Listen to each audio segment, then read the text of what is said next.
G'day guys, welcome back to the channel. So before we get into today's topic, big shout out to the man behind the camera, Donnie. He's a fucking weapon. He just put out an amazing video about our comp on the weekend. If you haven't seen it, forget about this video, go check it out. It's off its head, and then you can come back and watch this one if you feel like. So anyway, in today's video, we're going to discuss how long your powerlifting training block should be. So we're going to specifically talk about those looking to work towards a powerlifting competition. If you have more general strength goals or hypertrophy goals, we can discuss that in a different video. So generally in strength programming, the length of the block will be a set amount of time. It might be 4 weeks, 6 weeks, 8 weeks. In reality though, this length of time may not be optimal for everyone. If we want to compete in powerlifting, our goal is to lift the most amount of weight on a given day. As such, it makes sense for us to try and structure our training in a way that allows us to be strongest the day or week of competition. So traditional programming models would assume that everyone will take roughly the same amount of time to reach peak performance. The concept of time to peak developed by Mike Teixeira of Reactive Training System gives us an alternative to this and allows us to work out how many weeks it takes for the individual to reach their strongest level. This video, as well as our approach to programming, is largely influenced by Reactive Training Systems and particularly their Emerging Strategies classroom. If you are interested in powerlifting training and coaching, I'd highly recommend checking out this resource. It's a very good tool for those looking to understand all things powerlifting programming. So to determine a lifter's time to peak, we simply repeat the same week of training over and over again until we stop seeing progress. Now, this can be quite a difficult task. It can mean that we're dragging out the length of the block longer than someone may be used to, kind of grinding out some really hard weeks towards the end there where we may be only seeing small gains, but really just trying to knuckle down and keep pumping out some hard weeks. So we need to make sure that we are using this method when it is appropriate to do so. We should only really save this method for people who really want to get the most out of their powerlifting training. If someone is just a kind of general strength enthusiast or wants to powerlift but do so a bit more recreationally, this approach probably isn't for them. We should save this for those who are really wanting to squeeze out every last bit of performance and make sure they're doing everything to maximize performance. So circling back to what we said before, the goal of powerlifting is to be the strongest in a given week. The goal isn't necessarily to feel the best. So with this approach, we may push the length of the block to a certain amount of weeks where we at a really good level of performance, but we won't necessarily feel good, because ultimately feeling good isn't the goal.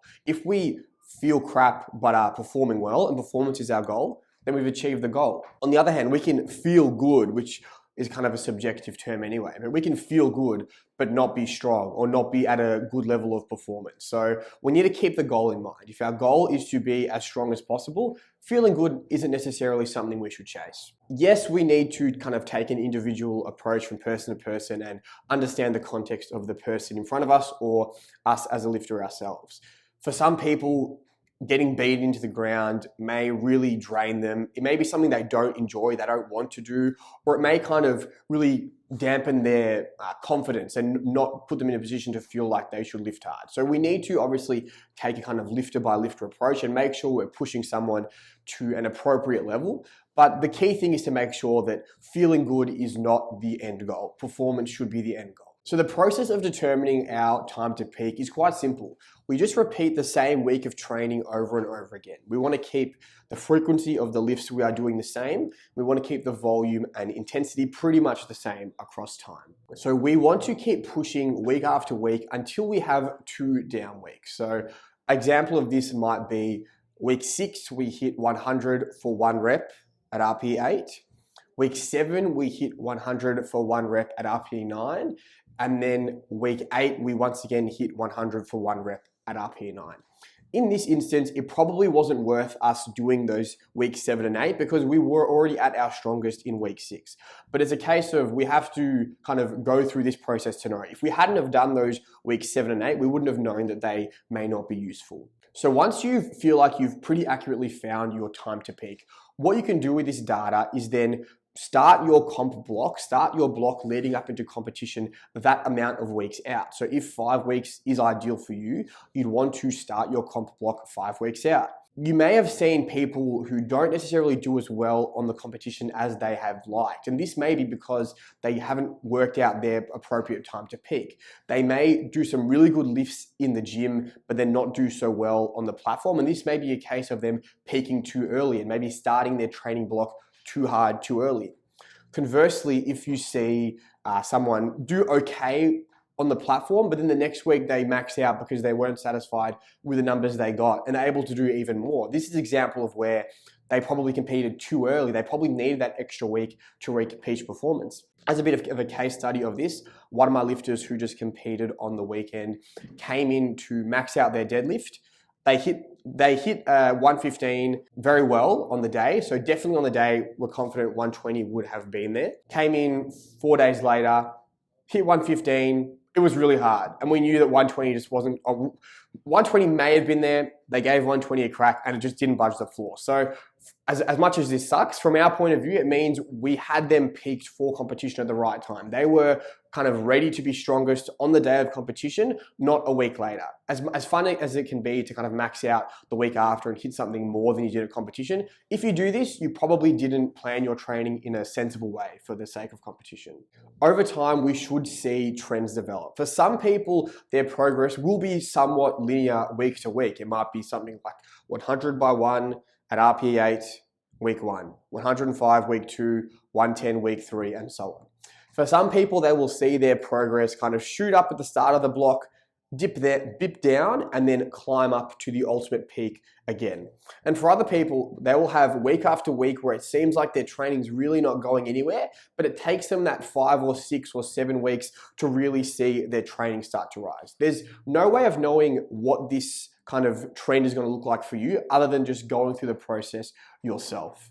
And the key thing is there are many different ways that it may look like. Most people, especially coming from more linear programming backgrounds, will want or expect their training to be kind of linear week to week and see consistent jumps across the block. But in reality, this isn't always going to be the case. Once we kind of know what trends we have and what to expect, and this can be different lift to lift as well, it can allow us to kind of have a plan in front of us of how to attack the block in front of us. So if we know that generally the first few blocks our training doesn't really go anywhere, we can be okay with taking the hit of just picking some lower loads, but then we know if traditionally by weeks 4 or 5 we can see there's going to be a kind of shoot up in performance, we can know to kind of push it in those weeks. We have some data from previous training to refer to. So doing this for one block will definitely not be enough to make a firm conclusion. We need to do this multiple times over multiple blocks to really start to gather some significant data.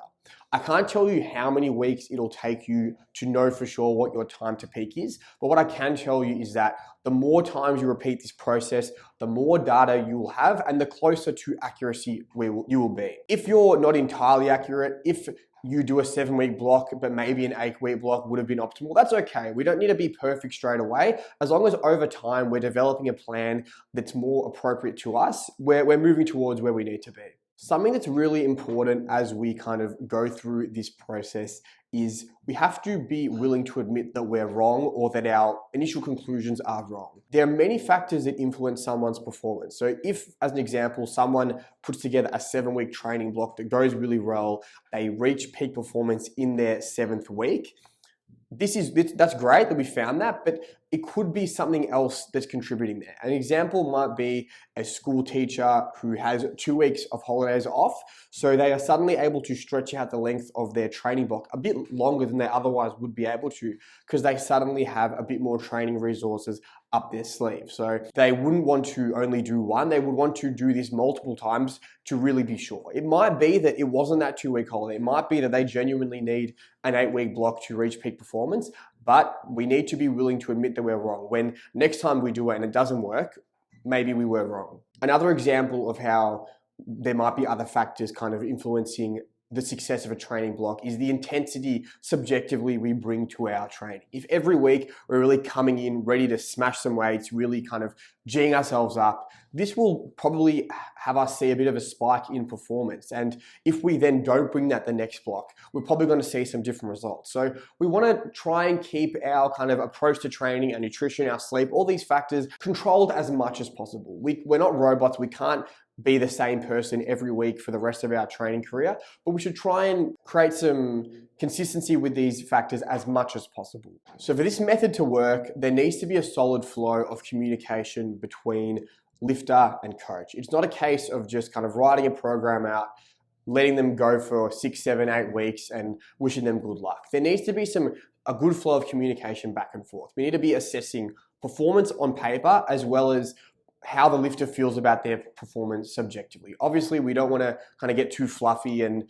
kind of think about, I feel good, when what does that even mean? But what we do need to take into consideration how the lifter feels. This more kind of emergent strategies approach to programming relies on building a block out over time and tweaking it over time based off the data we collect, rather than kind of setting a plan out and assuming that it is correct. It's a case of doing something, seeing what works, and then making changes accordingly. Something else to consider as to how this approach may be useful is if your training's been a bit of a rut. If you're using a certain approach, whether that is block length or frequency or intensity or volume, you feel like you're working hard, you feel like you're dotting your I's and crossing your T's, and things just don't seem to be working.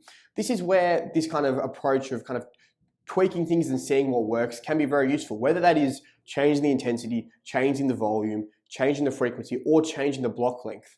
Sometimes you've just got to try something else. And this is where this method could be useful. If you've always done 5 weeks and for whatever reason your training is just not moving, you're really working hard, you feel like you're doing all the things you need to be doing and it's just not taking off, maybe try a longer block. Maybe see what happens when you go to 7 weeks, 8 weeks. You might surprise yourself and realize that despite being difficult, those extra weeks were beneficial to your progress. So to kind of wrap this video up, the few main things to take away from this is it's hard to know exactly how many weeks is going to be right for you for your training block. It's a process of trial and error for you to work out how to get there. Repeat the same week over and over again.